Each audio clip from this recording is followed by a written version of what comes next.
Hello, everybody, and welcome to the Painted in Color podcast. I'm co-host Lauren Brown, and I'm joined by special guest Nia McKanders. Nia has been on this show before as a mentee, and we are doing a check-in to see how Nia is doing. So, welcome in. It's just going to be me and Nia today, and this is going to be a shorter one, but just wanted to show the show where Nia is at with her beautiful work. So, Nia, how you doing? I'm good. I'm doing great. How are you? I'm doing pretty good. So, update us about what you've been up to for this past year and some change, because I think it's been a little bit over a year since we last talked. Yeah, so since we last talked, I've graduated from College for Creative Studies with my bachelor's in fine arts, with a specialty in illustration and a minor in animation. So, like full biz dev, and that is my angle of what I'm going to angling myself to. I've done a few different internships, specifically with Michael in animation for a period of time, and then I've done some work in toy design. So as of currently, I am just really chugging along on my personal story, updating my portfolio, still trying to get more work when it comes to the entertainment industry. And yeah, just really focusing on my goals as a character designer, really sharpening up my tools, applying to different positions, and just trying to get my foot in the door. Yeah.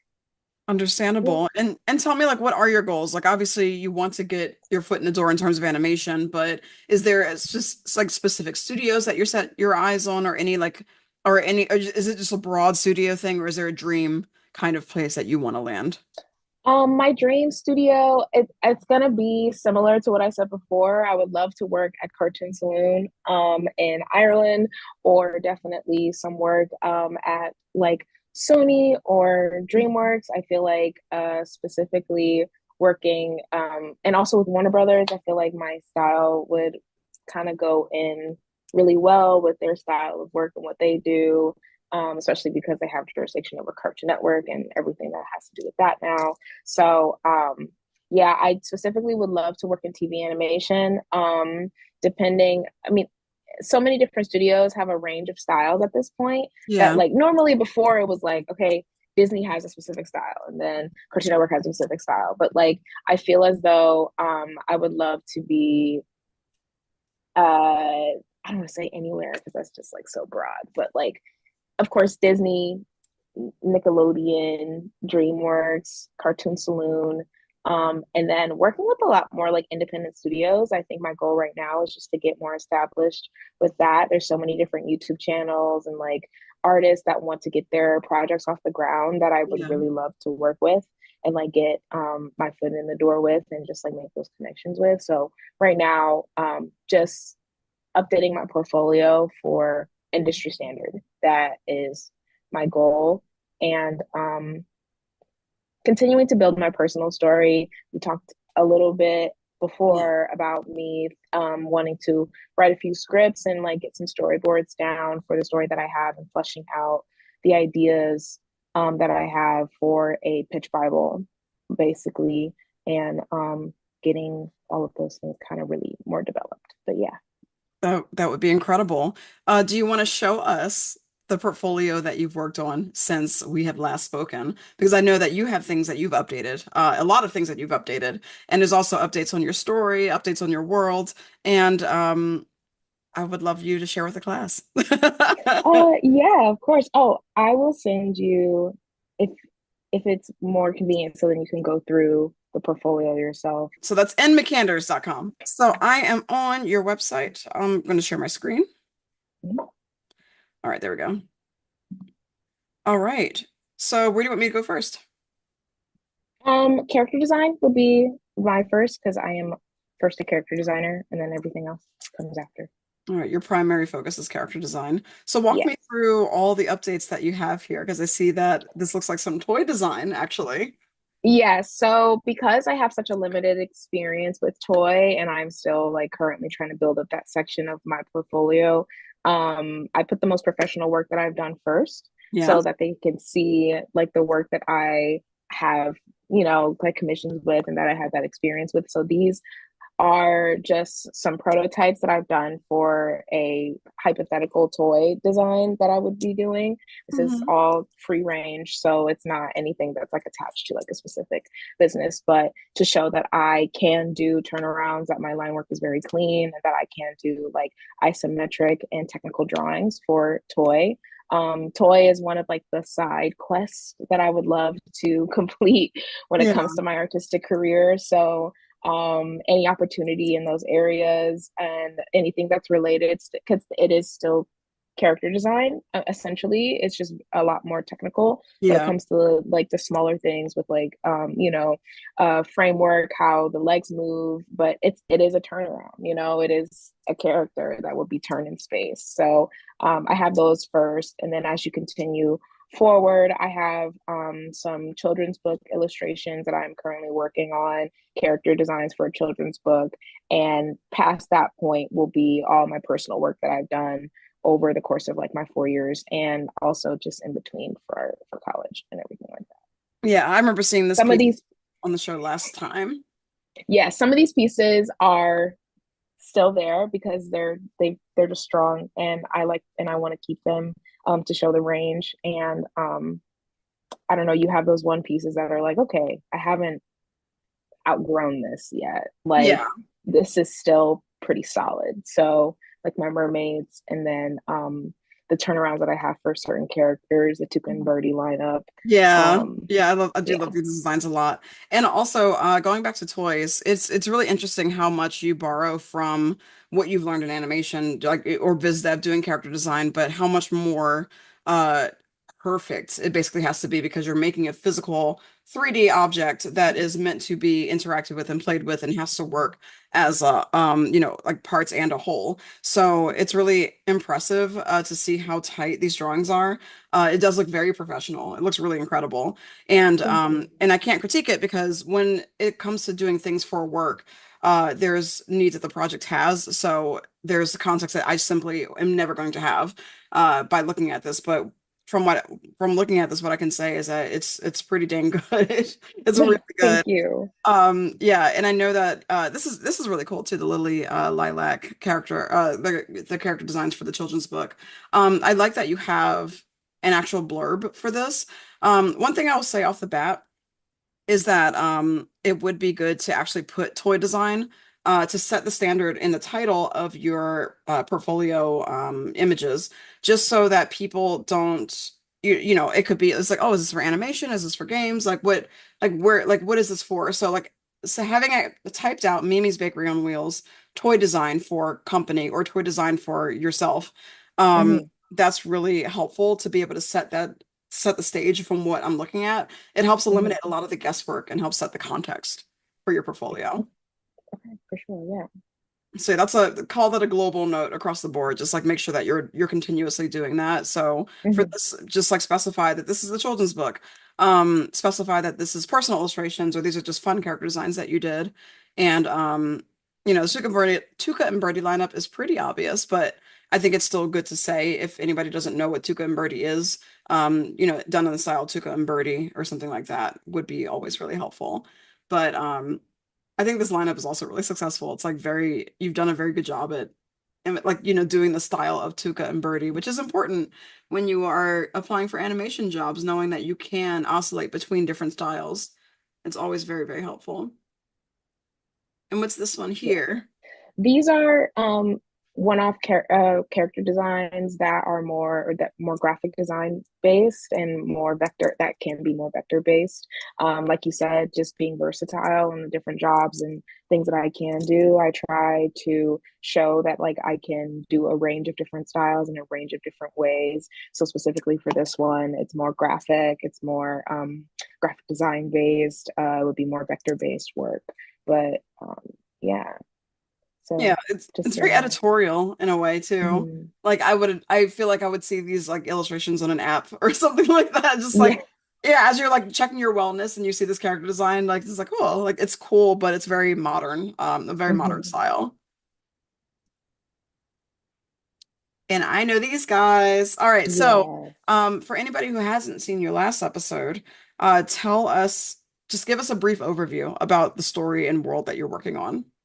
So my personal story, my magnum opus, that I have been taking with me for the past 4 years plus, is essentially about two girls from a very urban city that are transcended to multiple different universe across space, that and they have to deal with mental health issues that present themselves in really weird ways as they travel from universe to universe. One of these universes that they go to first is one that revolves around roller derby, and they literally have to do roller derby with the stars, the star characters, the natives of that planet, in order to get back home. So these are the characters that will be the main characters of that storyline, and just fleshing out the world that I want it to look like. Hypothetically, this would be a TV, like TV animation standard, pump out rate, new episodes weekly, that kind of thing. And ideally for like a Cartoon Network based show or even like Warner Brothers, I mean, I feel as though styles, like I said before, kind of transcend different studios. So, I mean, but that's my range and my idea for where the show would go. Yeah. And I'm just clicking, as you're clicking, these are just the different variations and the different styles that I've gone through for the main characters. Nina specifically, like trying to see what she would look like in multiple different capacities, different body types. Can you still have that kind of edgy, I don't want to talk to anybody, don't look at me vibe without her, being so far away from the original idea that I had, just basically stretching the character until I can't stretch it anymore. Yeah, these are really successful explorations here, and they're so polished too, which is so surprising because usually explorations aren't as like this fleshed out as I would usually see. And I think that because like these variations are still sketchy, so it is interesting that the Nina variations are so clean. I would like almost expect to see them both be the same quality if you're doing explorations. So I'll probably just Yeah. like look at that and like if you want to clean up the explorations that you have for Alana, I think that would be Mm-hmm. good. Because like I really do love this page a lot. And I know it's a lot of work, but just like having like making sure that it's consistent between the two, that you would put the same amount of attention in both of your main characters, like one for the Yeah. other, is what you really want to demonstrate here. But I think that these are really strong and they've come so far because I saw the previous versions, which was this one here. And I think Mm-hmm. that now the design is so much stronger. The shape language is much more intentional and iconic, rather than because like there was, we talked about it last episode, where there were like some things in the shapes that seem there's a lot of like that contrast between straight lines and curved lines, but they don't feel like they were balanced enough. And now I Mm-hmm. feel like you've done a lot more work towards balancing your straight versus curves, and you're actually getting a language with which you're making these designs off of. Um, I think that like this is really nice. Like I like the short torso and the longer legs. It's just like a really pleasing ratio of proportions, which is really nice. And I also like that she gets different hairstyles too. Like that's, because it's realistic. I love when characters change hairstyles throughout their journey and in the show. And so I Yeah. really like that you have that here. Um, and for this page, I would say like put explorations rather than variations because like it's a little bit confusing. It's like, oh, what do you mean by variations? Is she going to change her look during the show, or is it just Right. are these just explorations of how you got to the final design? Because like Right. Right. yeah, so I would just relabel that so it's like clear what these are. I Mm-hmm. think explorations is probably all you need. But Okay. yeah, even these explorations are really, really fun because you're playing with different proportions, different body types, different shape languages, and you've even done like the concept art thing Mm-hmm. of like getting them out first down here and then resolving them in a more complete way, which is really wonderful to see your thought process behind it. Yeah. Not only animation studios get a big benefit out of that, but also game studios do too. I know that's like not a goal of yours necessarily, but it's something that is really good to do in general for character design. I Yeah. really love where you've ended up with Nina too. Like I think that this feels really strong. I love her hair. Like she's giving me like a little bit of Daria, that kind of vibe. Mm-hmm. And I think the only thing here is that this this pose here, she feels a little bit shorter than what you've established for the rest of her character sheet. So those are the Mm-hmm. things that you would definitely want to keep an eye on is making sure that things are consistent between each exploration of your character design while you are building these sheets out, because that's one of the big things animation studios are going to see and notice is that you can treat the character in the same way, that you've established a rule set and you know how to stick to it. That's huge in animation. So Mhm. comparing this torso to this one's clearly shorter, so just make sure that your proportions are even. But overall, like the design is really, really fun. Even though I will say I really love the hair here. Like I love the Yeah. silhouette that it's creating, like this big, like almost like crescent shape. Um, as if the hair is like a helmet, but it's a very daring character design. It like comes off, it kind of like pushes it a little bit farther. I'm really Yeah. interested. So it's just like I understand why you've kind of like narrowed back in a little bit, but I don't know. It's like there's It's fun. something I about think that. some of my favorite parts of character design, like one of my favorite steps is the exploration variation step. Like being able to say, like, okay, this is the idea that I want, but how can I like push it in like the opposite direction and still make it still like the same idea? Like the middle character, her bangs are so long that you can't even like see her eyebrows. And Yeah. so like trying to find a way, like if I was to choose that design, how would she be able to emote and like show her expressions with just this straight line of bang going right over her eyes? Or like you like the character at the bottom, how her head is so crescent shaped and like it looks Hmm. very helmet like. I think like character design wise, maybe she presses her hair way too much. It Yeah. doesn't wash it enough And it's like, and puts way too much heat in it. mhm. Like, So it's damaged and like yeah, it's interesting too because it's almost like a curtain that she's hiding behind. And it seems yeah, like that kind of character that's just more introverted, more like leave me alone. I don't want to talk to you right now. It's she's yeah, giving that vibe in all of her character designs. So the attitude that you've conveyed in your designs are very apparent, which is successful. Alana looks more extroverted and Nina looks more introverted, which is fantastic. And it's really giving that even in your explorations, no matter how different they all are, it's still communicating that same attitude, which is why they feel so consistent, even as you're exploring all these different types of shape languages and potential looks of this character. And so I think that's really cool that you've kept the heart of the character regardless of how you swung the style. That's a really good thing to show as an animator too, is that you are able to keep the core of the idea no matter what style you're putting it in, which is I think that's great. And it really is all the same style, but it's like kind of very like you're pulling and pushing the shapes. And so yeah, yeah, but I love this. There's like a whole story within this character, and it's like even if you don't use this character design, the great thing about explorations is that you can also apply it to another character down the line. Maybe exactly. Nina meets her Yeah. soulmate, her like, on another planet or another star, and it's like using kind of cues from this character design, who knows? Hmm. But Hmm. I think that's really, really fun. That's Yes. awesome. And we have a Well, lineup. yes, this is a long lineup that I've done of the different students that she would be interacting with, friends, teachers, things of that nature, just really trying to show the range of like characters and students that she would have at her school and establishing that home life. So at the end are more teachers, and then, close to the beginning, you have the main characters and then her classmates that she would be interacting with. And so I really wanted to show like how you can squash and stretch all of these different characters in different ways as well. Yeah. The interesting thing here is that like it feels like they are from the same world. I think past the point of the main characters. I Mhm. think seeing this lineup in comparison to the main characters, I feel like the main characters are almost like the safest variant of like what you could actually do with the rest of the lineup because you have a Mhm. lot of really interesting shapes here. You have these like very, very straight legs, or you have these like super like push proportions where you have like these big shapes and interesting like limbs that like you arms with no joints or legs with no joints.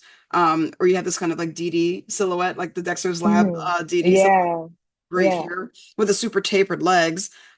This one feels a little bit more like it reminds me of Gumball a little bit with like the round Mhm. body and like the thin legs coming off of it.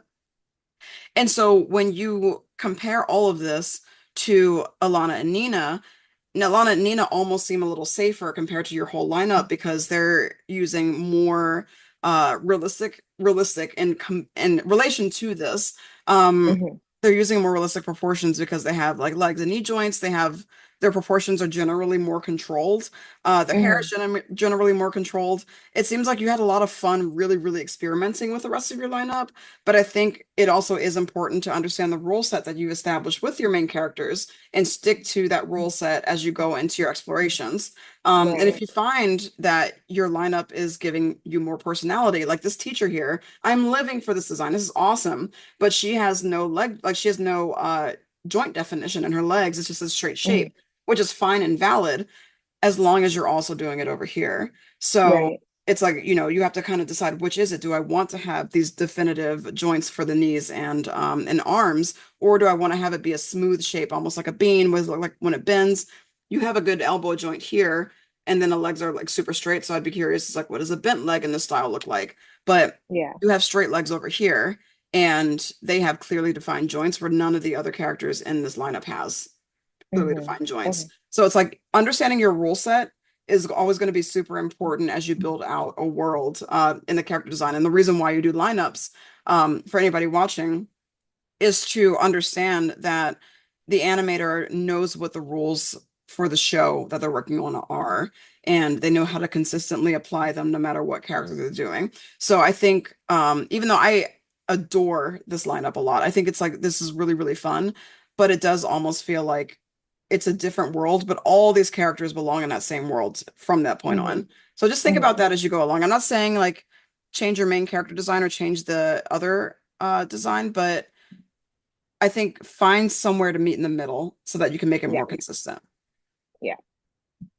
All right. And then you have your old character designs Yeah, here. these are the old turnarounds. I have to go back because my method of madness is, going back and forth between different characters, like you said, like essentially, being like, okay, well, I did these designs first, and then I started creating the world and other characters, and I was like, actually, these designs don't work very well. So when I went back and redid the main characters, but as I was doing that, I still was doing new characters. So it's kind of like a mixed method of madness. Mhm. I feel like this turnaround is still very strong, and that's why I do have it in my portfolio.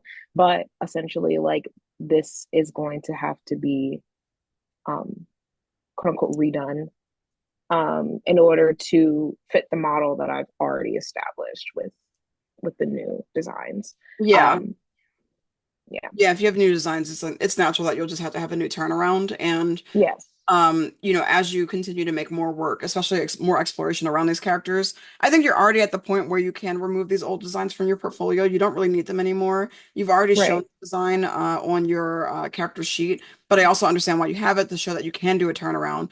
But you Mhm. also kind of prove that with your toy design, so it's like not as like critical that these old character designs need to be here because you've Okay. demonstrated the skill already. Um, Right. so yeah, even I do still love these old expression sheets. They're really wonderful. But as you redo them, you can just go ahead and start to replace with your newer Right. designs. Exactly. Exactly. Yeah. So Yeah, I but there think from are this point forward, I think you've seen yeah, everything else these. that's here. Yeah. Yeah. Yes. I think Yeah, I you've remember seen all of these. these. Yeah. Yeah, I think Um, go ahead.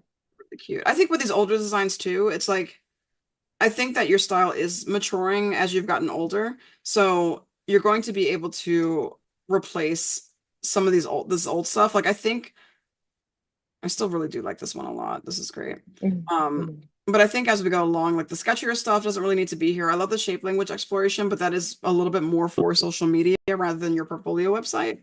Um, because what I want to see is how you apply those learnings to the more polished character designs. Now you can show the explorations of the character designs as long as it funnels up to that finished product. Sketchy things don't really go on the portfolio unless it's really showing that thought process behind it. Um, Right. these are still pretty nice too. But I think that you've gotten a lot better since then too. Yeah. So Okay. yeah, Thank you. you don't have to have everything in the portfolio. You have to you've done a good case of showing what you can do. So Right. just think about that as you move along. And I think even here, probably like replace it with like a nice polished colored character design like the one that you have of Nina or Nilana instead of Okay. sketchy stuff. Like I want to see that kind of like landing page to make me like, oh, like I'm ready to see some really clean lean art, like clean line art, polished character designs. Hmm. Okay. All right. I think the next thing would definitely be props. Let's look at them. Just because I've been like really trying to work on that and get more established, uh, become more comfortable in that space. I remember from our last talk, it was like, I see that you're doing props, but you're not comfortable yet. And so I think that's one area that I've really been pushing myself in. Yeah. But yeah. Yeah, and I think these are great. Like again, your shape language for you is a very strong suit of your portfolio. I think that you really you do a good job at communicating a lot of personality and character, even in inanimate objects like, these cars. I guess technically not Mhm. inanimate, but non-sentient and non-alive objects.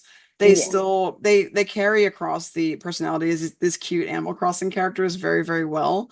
Um, I almost kind of want to see these polished up, but I think that you've done the work that you needed to do on this exploration. But I just love your line art so much, and I think it makes such a strong showing. But these are great. They're really, really adorable. I think like, very small technical things like make sure the perspective of your wheels are consistent if you're not going to make it Mhm. super wonky. Mhm. Because you've established a certain kind of wonkiness, but it's more bending the shapes rather than breaking perspective. So again, Right. it's the rule set that you got to with. But this is because very apparent things that you have, Yeah. like I'll be That able to bring it to notice them another level. because everything else around it is so tight. Yeah. Yeah. Yeah, same with this too. Just make sure your perspective is accurate. But I love like this vegan leafy greens truck and like the little yeah, and I love this underwater cute little frog vehicle. Like I just think it's so fun. Uh there's a lot, just such good ideas here in your prop work. So I'm really glad that you've been doing the work to make this stronger. Look at how clean this line art is. Thank you. Gorgeous. Yeah. Yeah, you've done a really good job at actually turning this vehicle around, making it feel consistent. Like if you struggled with this, I wouldn't notice.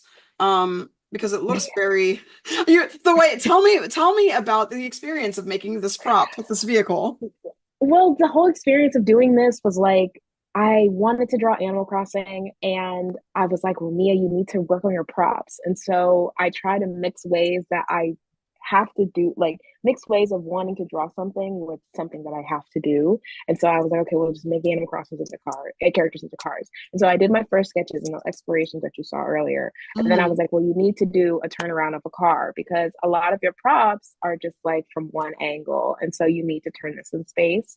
And so the whole process of getting like the front facing view was really hard because I wanted to make sure that it looked very round and bulbous, like a little, like a tomato in the front, Yeah. but not too fat in the back. Like it has to cave inward. The car has to cave in at the bottom with the wheels.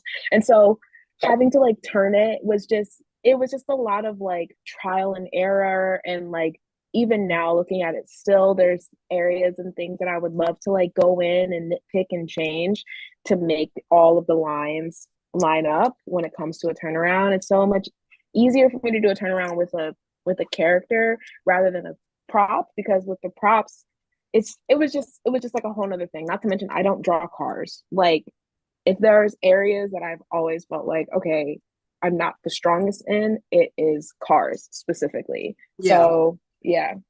I mean, you said you don't draw cards, but you certainly did draw this one. So you did a pretty good job at it. Thank Um, you. Yeah, I think a really important thing too, as you're doing a turnaround, because this is really strong, but as I look closer, I see just a few inconsistencies as well. So something Mm-hmm. that really will help is actually putting for everybody who's listening, including myself, putting your turnarounds on a turntable or making an animated GIF of it and actually see it turn in space and look at it like actually in movement will really Mm-hmm. tell you if your turnaround is accurate and consistent. Mm-hmm. It's kind of like akin to flipping horizontal in Photoshop. It's going to illuminate a lot of things that you're going to be like, oh my God, like I can't believe this. It's going to become glaring when you get Yeah. in motion. So I definitely recommend you do that for yourself. And if you do end up getting a successful GIF of it, where you're like, okay, this actually slaps. That can actually go on the website. That can go in the portfolio because then you've proven Yeah. that you've done a smooth, seamless turnaround, and that's what you really want. If you want that additional challenge, that's going to be a really good next step for something like this because I am super curious to see what this looks like on a turntable. Mm-hmm. Because like again, we have just like this is all gonna be nitpicky because it's a really good design. So I gotta get into the nitty gritty now. Mm-hmm. You have this roundness at the top where the window goes up, but then in the front view, it kind of comes down instead. And I think that wouldn't jump so dramatically from three-quarter to front view. And so when you animate it, you'll see it snap. And so you want to make sure Mm-hmm. that the car doesn't snap as it's turning from angle to angle. So Mm-hmm. just like make sure that you keep things consistent, like the width of this like little I don't know the components of cars. I don't know cars, but around the headlight, the thickness is different than it is in the Mm-hmm. front.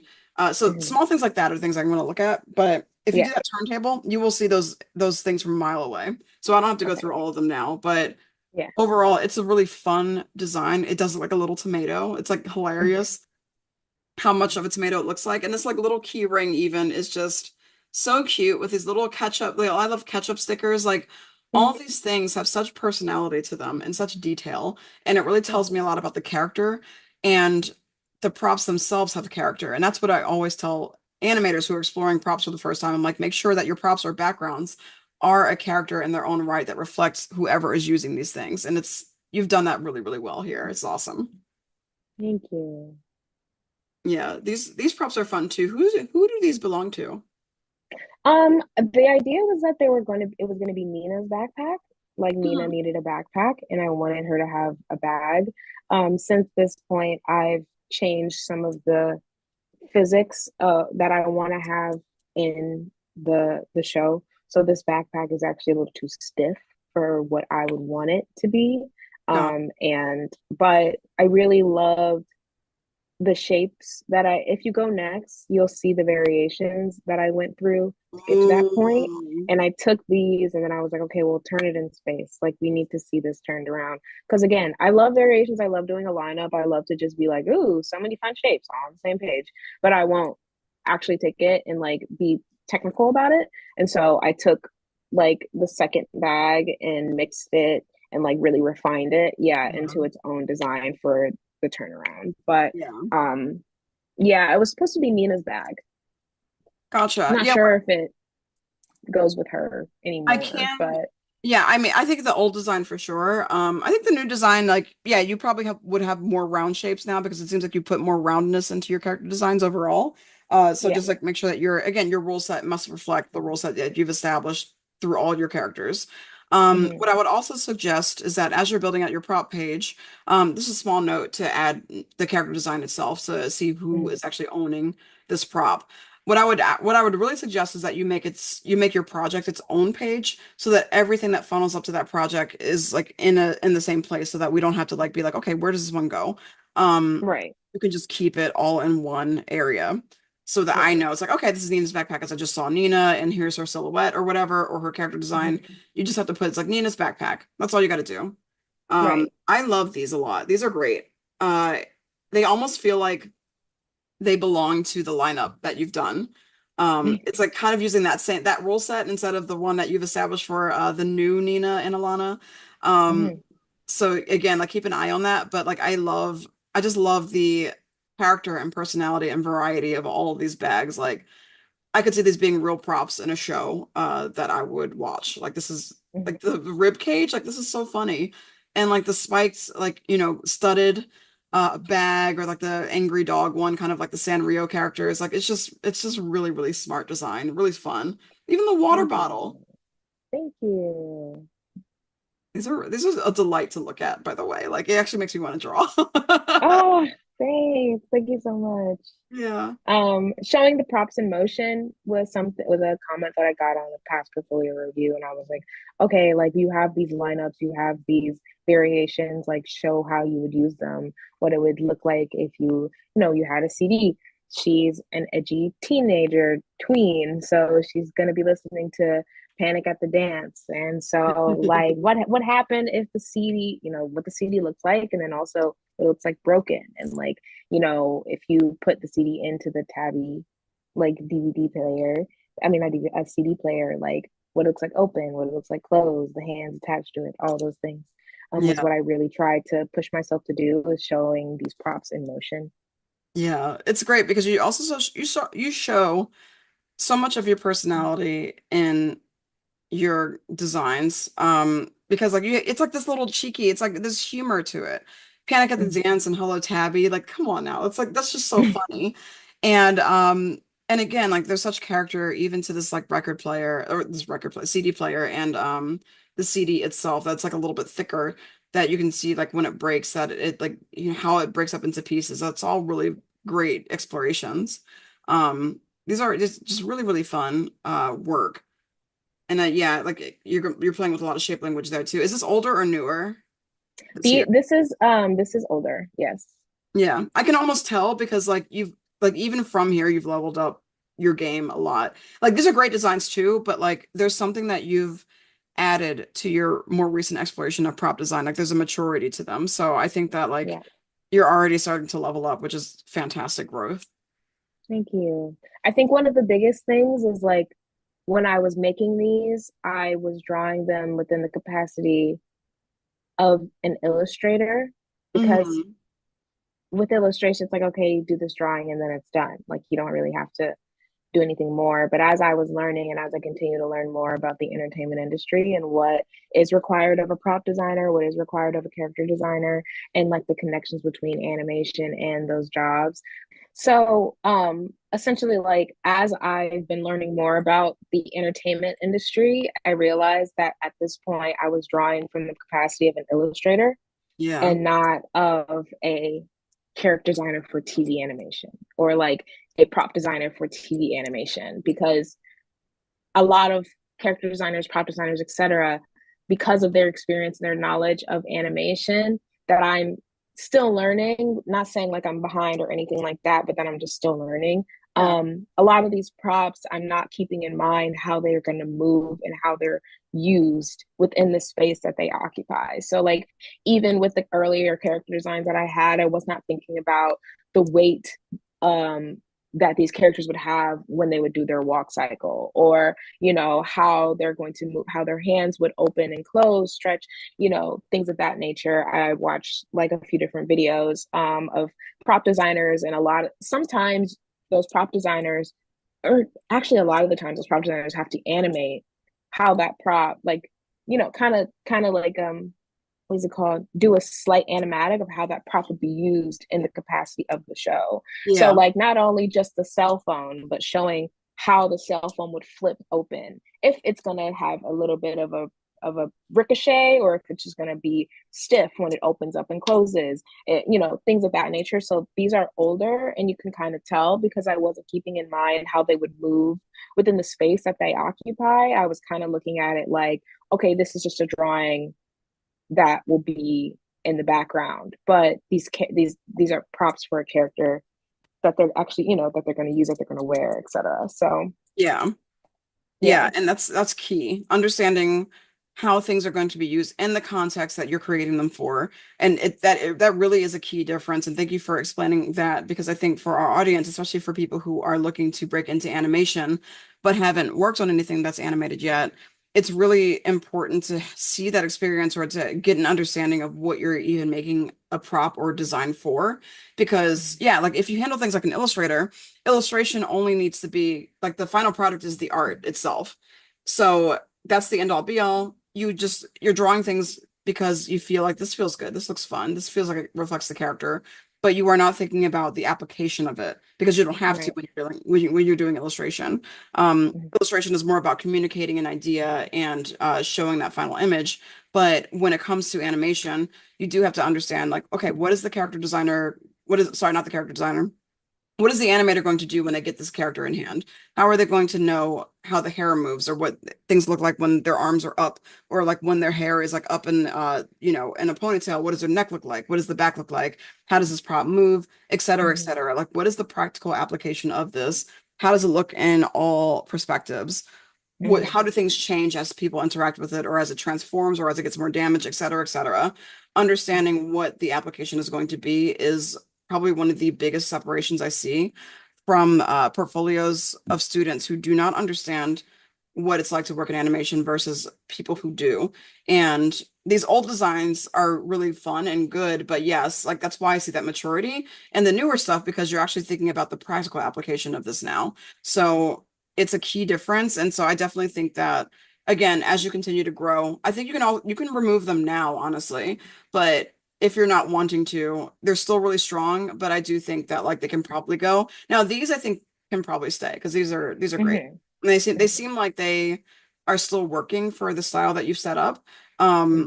So I do really like these a lot. They're fun. Like I love like the fake Tazo tee. I think that's hilarious. And also it would be really good to see what shop this belongs to. Did you illustrate where this goes?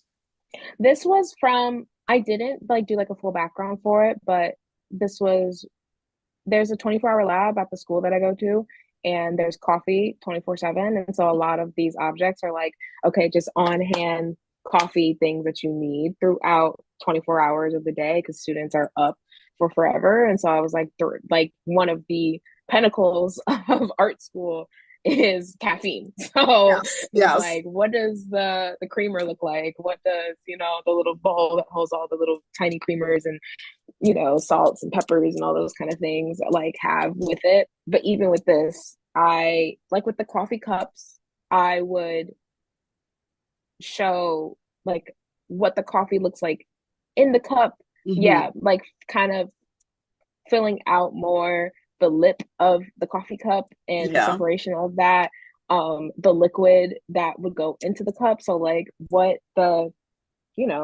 brewer pouring that into the cup, showing the cup, the water inside, pouring it upside down. What does a coffee cup look like when it's crushed? What does it look like when it's soaking wet? What does it look like when it's ripped apart? Stuff like that. And it's not until I started to really start working more on student films and understanding animation more that I was like, oh, wait, you need to go like more. We have to pull Yeah. this further. Like we have to open this up more. Like show this within the capacity it's going to be animated kind of thing. So yeah. You've gotten that experience and now you understand what the Mm-hmm. application is meant to be and like how far you have to actually have to take designs in the real world of animation. Even though student films are not the real world of animation, but I will say that working on student films when I was at SCAD was probably one of the most valuable experiences I could have had as a student because they were running it like real pipelines. Real, the actual real team structure of animation was what we had worked in. And so the role that I would have in those student films was pretty much almost identical to the role that I actually had when I was in the industry. Like it felt very much the same. So it was a really great experience. And I'm glad that you were able to see that because it made your work so much stronger just to have that immersive, like, okay, like this is what it's actually supposed to be like. I get it now. And it changed what your work looked like, which is Mm-hmm. fantastic. Mm-hmm. And I think the biggest challenge that I have as of currently, and you can keep scrolling through, the rest of these are just exploration of different like designs that I would do for cars, still trying to tackle the car. Like this, Yeah. like that's a Jeep and what the Jeep would look like, how you can push and stretch the shapes of the Jeep and but still make it look like a Jeep or a pickup. And I think the biggest challenge is trying to stay true to the shape language that I have slash had in earlier designs, but Hmm. applying the knowledge of the animation industry that I know now to that. So like I think about like Hanna-Barbera and like how they would take like the backgrounds and the designs and how it was just color and shape, Yeah. only color and shape, nothing more but color and shape. But still, they were able to turn it in space and make it, effective to the world that it was surrounded by and everything like that. So I think that's like even me, even you talking to me about these designs and me being able to verbalize that, I think that is something that I've grown into postgraduate as well. That's huge. Yeah, understanding the rule set, like the what your baseline is and how far you can push something before it still feels like it doesn't feel like it's in the world anymore.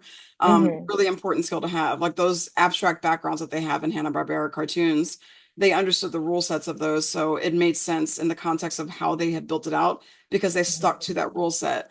Yeah. And like you can also break that rule set, and when you break it, what does that mean? Is it broken still in the context of what the show is meant to be? All those things matter. And Right. I think these explorations down here that you had, the sketches, you can probably take this Mhm. whole bottom line out. Like I don't think you need it because again, if it's not funneling up to anything, then I don't see the point in having explorative sketches if you're not following it through. So Right. again, great for social media, great for showing practice stuff that you're like learning, but the learnings also lead to something. And I feel like if it doesn't, then it's just like it's not really telling me anything new about what your abilities are. And Right. so you want to call that out for sure, because I think that these, this car is much stronger. I also think that if you're going to have a turnaround of this beautiful car, have a clean version that's in color, because right now you have the sketch of it, but I think just like polish this up here and then put your froggy next to it, and then you can have like the sketches probably at the end because you're opening with more sketchy explorations of a car of these cars rather than your beautiful turnaround. And you probably want to lead with the beautiful turnaround and the final polished car. Okay. Minor note, again, just some rearranging, but Right. definitely color this. This is great. Thank you.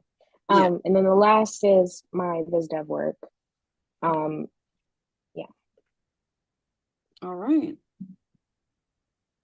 Tell us about it. So this is Nina's bedroom. And I really wanted to, because my biggest inspirations was that Hanna-Barbera style and, the off-centeredness of the line art versus the shape behind it, as well as like the color harmony. This is where I really started to explore what it was like to go into color design, and that Hmm. possibly being one of the job titles that I would love to have or that I would love to work in.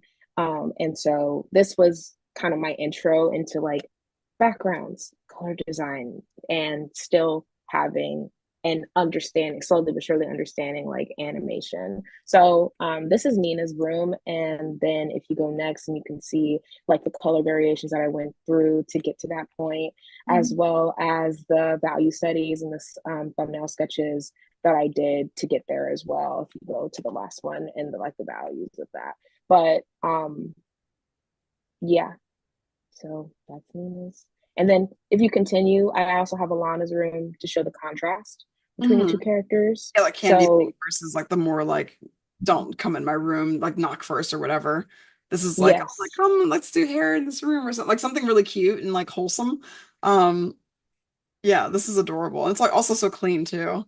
Uh, yes, Alana is very clean. She's a clean freak, borderline. So it's very much like, okay, everything has its rightful place, everything has its area that it stays in. While Nina is very much like, this is my cave.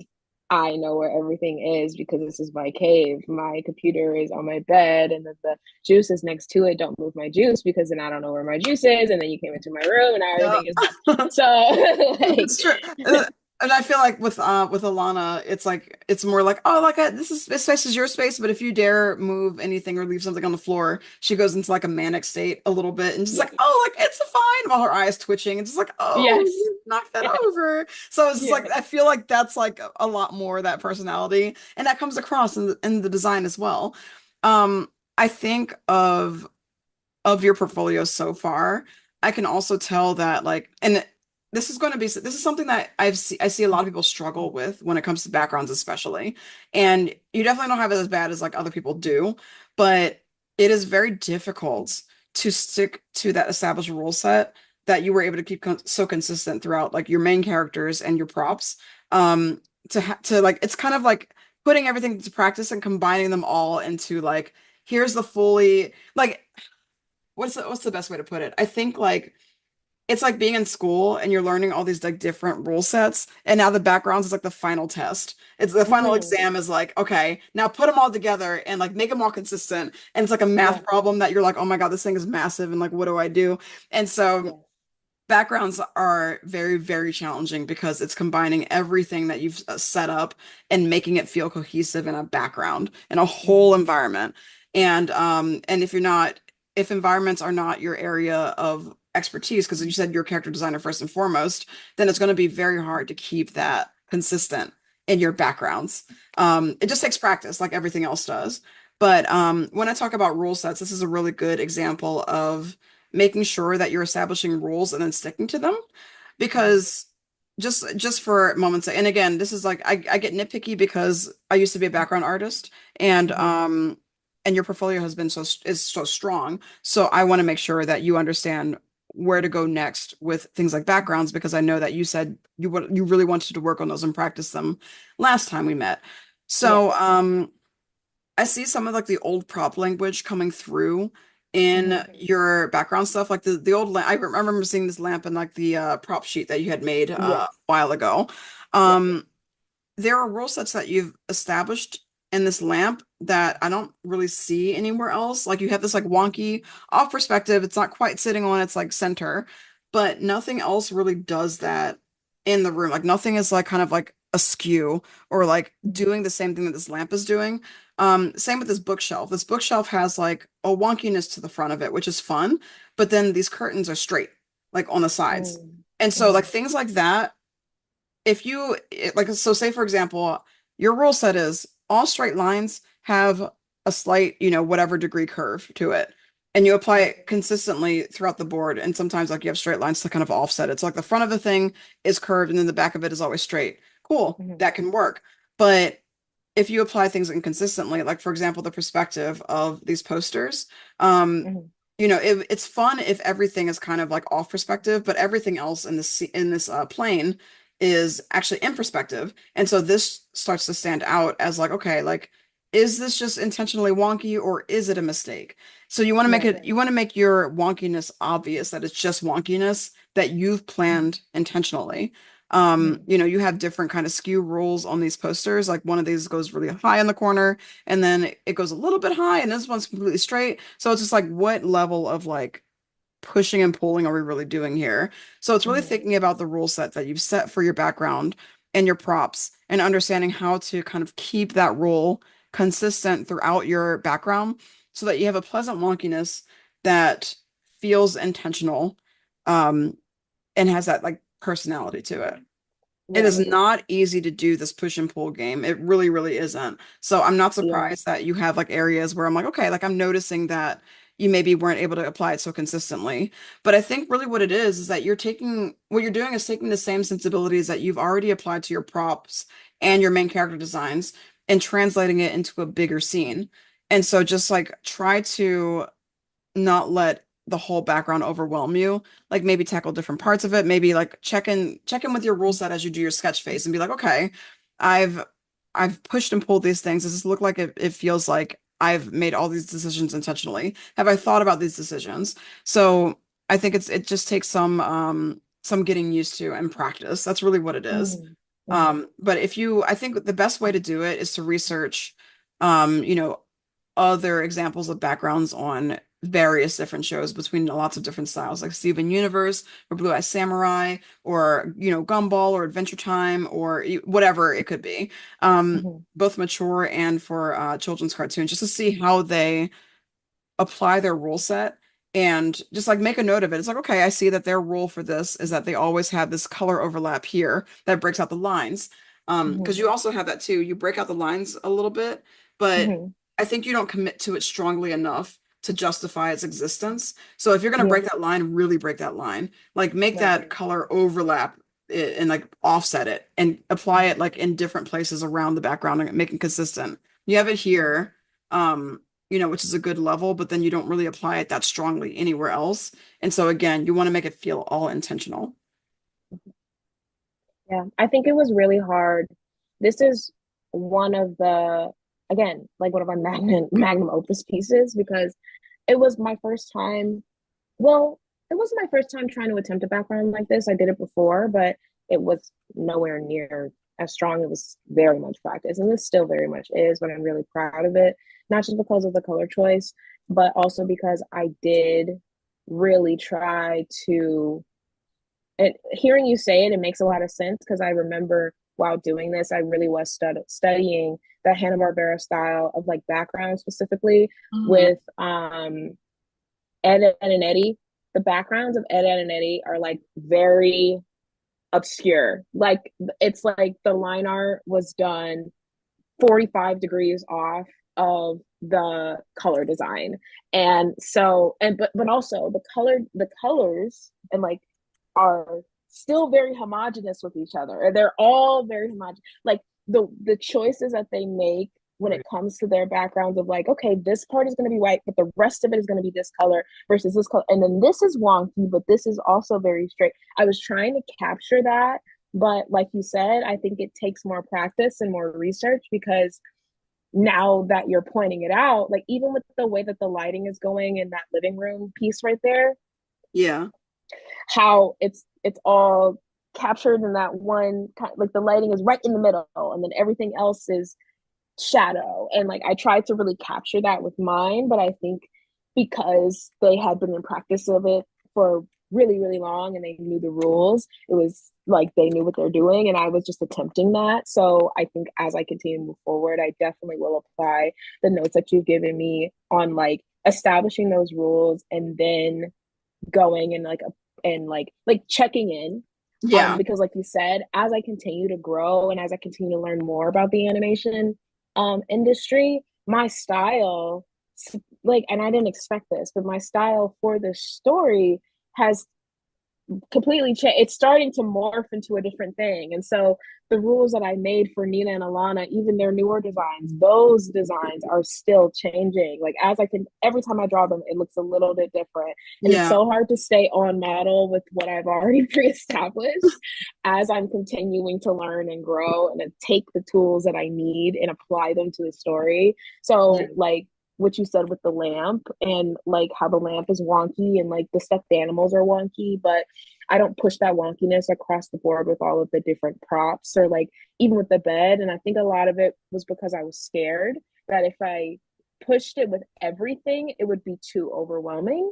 Like again, trying to find that balance. So Yeah. I really appreciate your comments because now that you're saying it, I can see what you're talking about. It's like, it's starting to open up my brain. Like even like the bedside table. Like if I'm gonna like either concave it in or push it outward, but it's just straight. And so it's throwing off the Hmm. lamp that is sitting on top of it because one thing is straight and then that thing is like really wonky. But Yeah. yeah. And that's why it stands out so much because it's so much wonkier than everything else. So it's like, I think every single thing in the room doesn't have to have the same kind of wonk, right? And that's how you keep it Mm-hmm. from being overwhelming. Ed and Eddie does it in the way that like everything has like a sense of tapering and the line art sensibility is the same throughout the entire background, but it's the way that they apply they do their color blocking. There's wonkiness to everything, but it's very consistent. There's nothing that really stands out as like, oh, like this feels like it's out of place or like what's going on here. No, they have a certain level of detail to their foreground pieces. They have a level of detail to their mid-ground pieces, and they have a level of detail to their background pieces. And they understand what wood looks like, what metal looks like, what soft things look like. And having a rule set for each of those different kinds of materials also really helps. So, because like the wonk that you apply to your plush comforter would not and should not be the same kind of wonk that you apply to your shelves, which is a different object. So, like, Right. what does a shelf look like, or a table versus a bed look like in terms of the wonkiness that you apply to them? It's a different Mm-hmm. level of push. It has to exist in the same world, but it needs to be borrowing from the same rule set so that everything that's soft in your room has the same kind of rule. Everything that's hard in your room has the same kind of rule. You can push and pull within like a range of like a margin of error, but as long as you're pushing and pulling in some kind of way with that wonkiness consistently, that's what really helps a background feel cohesive. And so that's why the Ed, Ed and Eddie backgrounds work so well, is because they like, look at how wonky this is, crazy, but they've done Yeah, yeah. it. Like they're like, we're gonna do line art and we're gonna like push the perspective of this house. Like this shape goes all the way over here, and then this comes all the way back, but it's all wonky. Like this house next to it is like super wonky, as well as like the garage But the front. perspective is still It's consistent. accurate. And Yeah. so it's hard, like you said, I think you saying it just affirmed me because it was like it was extremely hard, and it is still extremely hard to try and capture that with what I want to do with this story and like the angle that I want to go at when it comes to building the world, Yeah. right? Like, It is no, like it is not a surprise. It is very, very challenging. Very challenging to keep a background like with super wonky with a consistent rule set. Like this is part of the reason why I really admire background artists so much because this is a very difficult area to thread. Like I could probably search for any show uh online and like just look at their like see their backgrounds and like just see the kind of rule sets that they're applying to each mm-hmm, of these things like in their color language and the shape language and the way that they apply light and shadow and perspective, like all of it is a rule set, but understanding it is like fundamental to making a successful background. And so yeah, it's definitely worth like doing the research and then understanding for your story what makes the most sense, and especially as it relates to your character design. So just think about that as you go forward. I love talking about this stuff. It makes me very happy. So I'm glad that you're exploring it. And I'm glad that it resonates with you too, because like it's okay that you have more room to go and you can be proud of where you've come as well. Like I think you should be proud of it because you've gone a long way since that we last spoke. And I'm really, really impressed and heartened by the results. And you're just gonna keep going. And I'm really excited about that. mm-hmm. Yeah. So yeah, we have more color explorations. Actually, I really like this one with a lot of teal. I just love this color schemes so much. Like the complementary color schemes are really, really nice. Um, Yeah, yeah, just it pops really well. Yeah, I think in this room too, now that you know, I'm not gonna like rag on this one too much. I do think that that Nina's room is stronger than this one, but I yes. think as long as you understand your rule set and apply it to this one as well, it's going to Mm-hmm. definitely help it become stronger. Is this one new as well? That's a newer piece. Oh, It was just a background. I wanted to tackle like the nature elements of what I was gonna do hypothetically when it comes to again just trying to find that balance between shape, color, and line art mm-hmm. because I tried to do the same kind of like, okay, you're going to color slightly outside the lines with this. But as I continue to move forward, it, because the shapes were so strong and the color was really speaking very loudly, it's almost to the point where you don't need the lines. It was And fighting. so I was fighting with trying to find that balance again because I don't know if anybody else feels this way, but like when you're in a groove or like when you're in a certain season of your artwork, it's and like you make your pieces and you're like, these are really, really good. It's a snap capture of like where you're at that moment. And if you try to go back and put yourself back in that space, it doesn't all you don't 100% fit because you've grown, right? Yeah. So trying to find that balance again and trying to take what I did then and apply it here, but in a different capacity. This was really kind of like an experiment of how I can take what I've learned, establish and place that on a newer piece, and then you know really trying to stretch out um, my color muscles as well. But yeah. Yeah. This is a fun a background and a pleasing one as well. I definitely see what you mean about where you try to break the lines, but yeah, I also don't feel like it's really necessary here because Mm-hmm. there's so much interior detail in the foliage. And one thing I Right. will say is that the level of detail that you have in foliage that's closer to you, it should not be the same as the level of detail in the foliage that's farther away. Because I Right. think what's happening, like, this is a beautiful background, but what's happening is that you have so much detail in this midground foliage that it starts to Mm-hmm. become distracting. And you're Right. taking away the focus from the house, which probably should be the focal point of the piece, because like you see the house first and then you see the foliage and then you see the spirits. You're like, oh, spirits are here. Mm-hmm. But I think that the foliage is attracting so much attention because there's such a high level of detail and contrast there specifically. And so like this is not even like a background style rule. I think it's just a general rule of illustration is that Right. you want to lead the eye to where you want the eye to go first. And so if Right. you don't want the eye to go directly into this bush, then pull back on that level of contrast and detail, Mm-hmm. and find a rule. Now it's back to rules. Find a rule of simplification of when you have foliage that is farther away from the camera. I promise you Mm-hmm. that'll help so much and it'll make your life so much easier because then it allows Mm-hmm. you to push and pull elements and really get that sense of distance. Mm-hmm. Because this tree is behind the house, but it feels like it's almost in front of the house here. Right. And you want to add some atmospheric perspective to that, just like that, take that pink sky, maybe 20%, just cover that tree with that 20% and like just like lower that level of contrast. Hmm. That'll help it push it back into space. But yeah, like things like that will really help. And also, yeah, just like different, general rule sets and like how to apply what does your leaf shape look like when it's like the underneath of the canopy, et cetera, et Hmm. cetera. But it's all the stuff that I already talked about. Um, but I think it will definitely help as you do exteriors because that's a whole nother interiors and exteriors are a beast in and of Yeah. themselves. Yeah. Yeah. I felt bad because I felt like I was doing so many bedrooms, and so I wanted to try and tackle it. But the reason why you start with bedrooms is because interiors is very different from exteriors. I'm not gonna So say they're easier, but they're just different. yeah, they're just it's it's its own monster to tackle. Yeah. They're related, but they're different, Yeah, they're So cousins. yeah. Yes.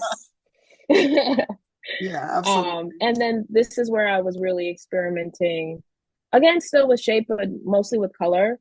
So this piece and then the next one, I wanted to do a day version and then a night version. So really trying to, because I was like, oh, color design could be my thing. Yeah. And trying to flip back and forth between the two. I'm proud of this. I think that if I was going to attempt it again, I would apply not just the notes that you've given me, but again, like that hierarchy. That's always been one of my challenges is at first it was a lot with color and value, and then I tackled that and I was like, okay, great. And now I'm having a hard time when it comes to detail Yeah. um on my backgrounds and illustrations specifically. So yeah. Yeah, it's definitely something to keep an eye on because like you probably see it here now that we talked about Hmm. it. Like the level of detail is the same with this front tree and the tree behind it, and as well as Hmm. the color contrast. And so now you know that like in order to create that's those three planes in your backgrounds or four sometimes, you got to Hmm. make sure that things are feeling like they're actually distant with the level of Hmm. detail, with the shapes that you have. Shapes that are farther away are going to become a little smaller.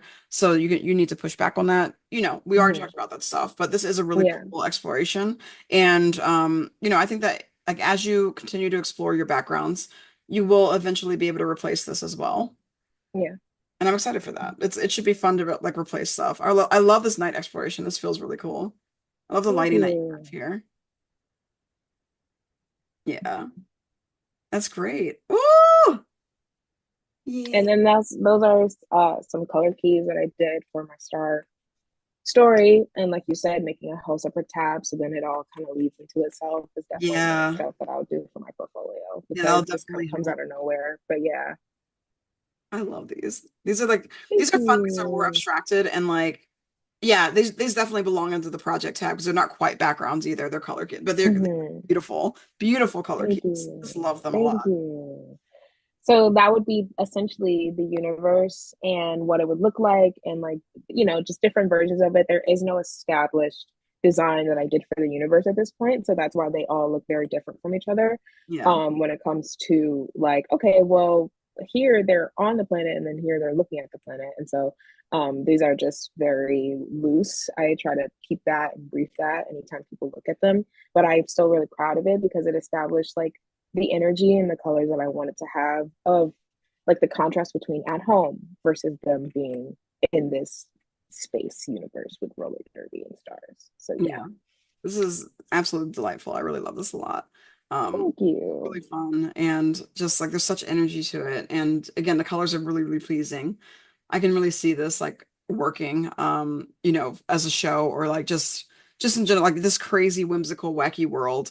Mhm. Especially like as it relates to that real world sense of their just bedrooms and the things that are normal, versus how you contrast it with the fantastical. So that's going to be a really fun exploration for you as you continue to move forward with that. I really like that a lot. Mhm. Um, yeah, and I know these are older, those are older backgrounds that well, I saw this one before. That's an older piece, yes. That's Yeah. like the isometric. But yeah, just really exploring color and lighting and like you said, establishing like the different, the detail hierarchy with detail and like the levels of it. This was for a student film that I worked on with another friend. Awesome. And yeah. That's really cool. Yeah, Nia, this has been This has been really fun to see how far you've come and just the amazing work that you've been doing. I'm really, really excited for you, and I'm really impressed to see how much work you've done since we last spoke because like you've really been on your grind, and I'm very proud of you. Oh, Um, thank you. yeah, I cannot wait to see how you continue to build out this world. It's already looking amazing. I know you showed me some stuff offline that I'm super excited about, but before we go, tell everybody where to find you. Your website right here. Go ahead and say it.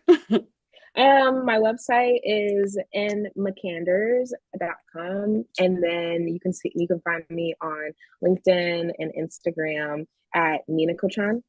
Um, you know, at Nina Kochan there. And yeah, so I'm most active on Instagram. I post updates on my LinkedIn. And then my email is just my first and last name at gmail.com for any inquiries or etc. But yeah, that's me. Awesome. Yeah, if you love Nia's work and you want to work with her, go ahead and reach out. It'd be great. Um, I know you're open for work, and that's fantastic.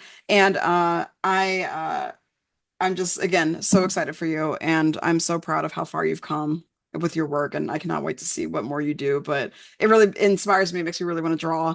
Um, but thank you everybody for watching and listening. If you joined in the live chat, thank you so much for participating. If you liked this episode, please feel free to leave a comment. Please feel free to subscribe and smash that like button or whatever. We also have our Facebook group, the Painted in Color podcast discussion group.